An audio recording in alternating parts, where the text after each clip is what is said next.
Hello guys, ഇത് നമ്മുടെ ചുണ്ണാമ്പക്കലത്തോട് income tax department വന്നിരിക്കുകയാണ്. കാരണം എക്സൈസ് ചെക്ക് പോസ്റ്റിൽ 30 ലക്ഷം രൂപയുടെ കുഴൽപ്പണം എന്നാണ് സംശയമുള്ളത്. കാരണം ഇതിപ്പോൾ പിടിച്ച് പരിശോധിച്ചുകൊണ്ടിരിക്കുകയാണ്. വേലന്താവളത്ത് രേഖകളില്ലാതെ കടത്തിയ 30 ലക്ഷം രൂപ എക്സൈസ് പിടികൂടി.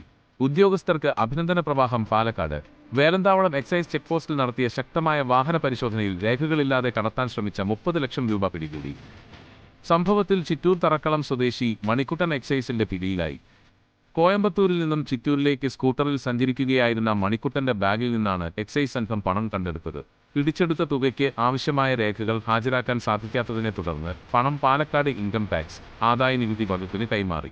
ലഹരി ഗുണ്ടാക്കടത്തുകൾക്കെതിരെ അതിർത്തിയിൽ പരിശോധന ശക്തമാക്കിയിരിക്കുന്ന സമയത്ത് നടത്തിയ ഈ വലിയ വേട്ട ഉദ്യോഗസ്ഥരുടെ ജാഗ്രതയ്ക്കുള്ള തെളിവാണ്.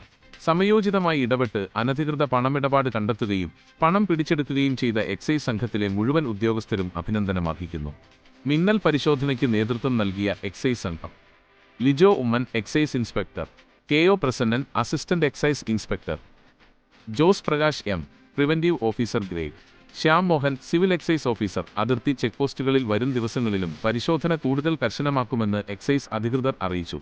കർത്തവ്യനിരതരായി പ്രവർത്തിച്ച് ഈ വലിയ തുക പിടികൂടിയ എക്സൈസ് ഉദ്യോഗസ്ഥർക്ക് നാട്ടുകാരും അധികൃതരും അഭിനന്ദനങ്ങൾ അറിയിച്ചു.